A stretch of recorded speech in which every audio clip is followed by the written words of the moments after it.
Hello everybody, this is Gareth Cahoon Speaks back here with another video. I'd like you to hit the subscribe bar, give me a thumbs up if you like the video, or hit the notification bell to be notified when I post my next post. Or otherwise you can donate to my ministry and the charities that I support at garethcahoon3 at gmail.com on PayPal.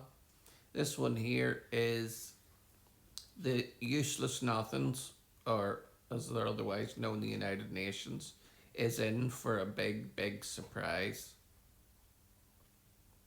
The international organization known as the Useless Nothings, United Nations, established to promote goodwill among nations, has made a mockery of everything for which it claims to stand. Incapable of recognizing the difference between the bloodthirsty, barbaric murderers, torturers, baby killers, and rapists of a mass terror group that have blacklisted them for crimes of sexual violence, along with Israel, a law abiding country whose citizens respect and cherish life, making the two equal, basing their evidence on a defamatory report in the New York Times written by Nicholas Kristof, the well-known Israel detractor and ardent anti-Semite. The publication of his article was cleverly coordinated to coincide with Israel's own Civil Commission report outlining Hamas's horrific acts of violence on October 7th and throughout the more than 2 years hostages had been held in captivity. Imagine making the comparison between a 2 year independent investigation corroborated by eyewitness accounts and credible physical proof of the word of 14 Palestinian activist prisoners who told Kristof they were sexually assaulted and tortured by Israeli prison officers, which report, would you believe?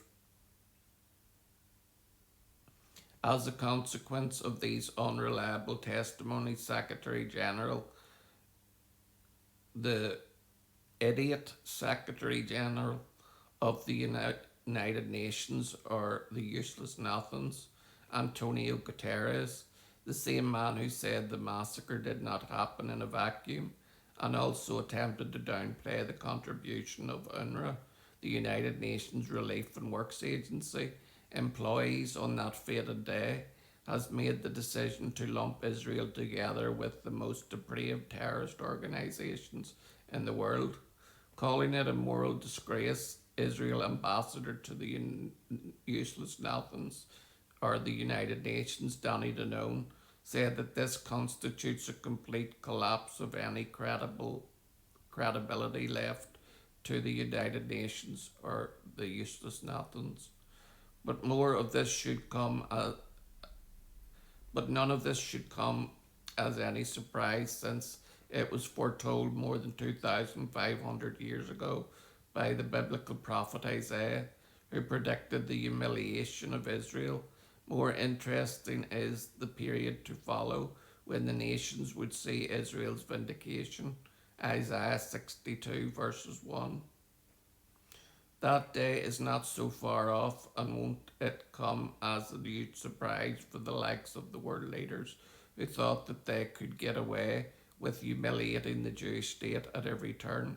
Because here's what's coming. All who raged against Israel will be put to shame, disgraced, and reduced to nothing. Isaiah 41 verses 11 to 12. While nations and leaders have done their best to humiliate Israel, even to the point of threatening the arrest of her soldiers and prime minister, should they dare to land on the soil of 124 countries that have accused the Jewish state of committing war crimes, God will enter into judgment with those same nations and leaders. The cataclysmic event is known as the Day of the Lord, spoken of in Joel 3 and Zechariah 12, when God gathers all of the nations who came against Israel. The prophet Zechariah literally speaks of these people's flesh rotting, no longer able to stand on their feet, and as a result of a punishing plague that will be sent upon them. Zechariah 14:12.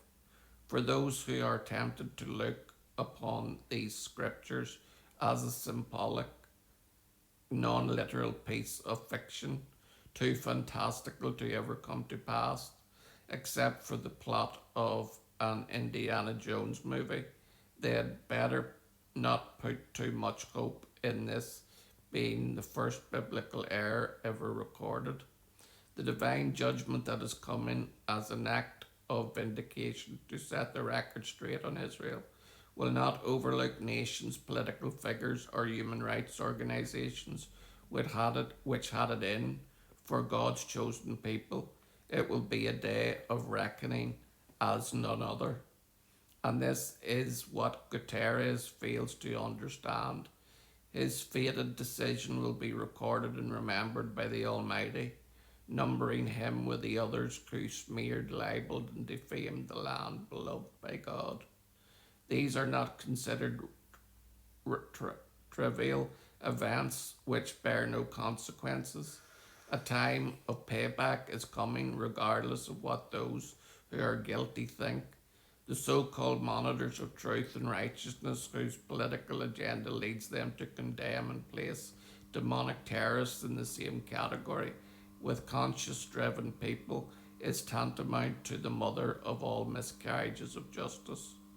Nothing compares to the deliberate blindness that is being employed when it comes to ignoring the diabolic and detestable acts of Hamas, Hezbollah, and the Houthis, while endeavouring to level the playing field by accusing a respected democratic nation of heinous atrocities for daring to defend themselves from annihilation. Guterres has a lot of company in the unconscionable goal of painting Israel as the ultimate villain while trying to sanitize and whitewash butchers who live to slaughter innocents. Along with him are the likes of Amnesty International, Oxfam, Save the Children, the International Criminal Court, The Hague, the European Union, the African Union, Médecins Sans Frontières, Doctors Without Borders, Human Rights Watch, the International Association of Genocide Scholars, Genocide Watch, the Limkin Institute for Genocide Prevention, the five nations who refused to take part in the Eurovision: Spain, Ireland, Slovenia, the Netherlands, and Iceland. Of course, this is not an exhaustive list because many world leaders, political figures, and so many others have scorned Israel, blaming her for crimes and infractions she has never committed.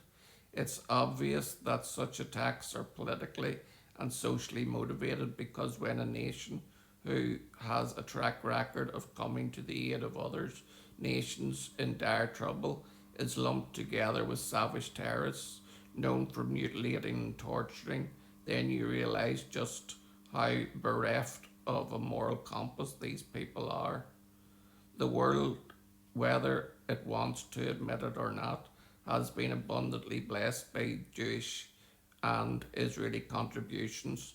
Think of how just these inventions have enhanced the daily lives of so many. Mobileye, driving assistance system, USB flash drives, Iron Dome missile defense system, Waze navigation system, the PillCam capsule, solar power water heaters, cherry tomatoes, Rewalk robotic assistance for the disabled, drip irrigation, Orcam, wearable devices with AI. Where is the list of innovations, technology gifted to the world by Hamas terrorists who are counted as Israel's equal by Antonio Guterres?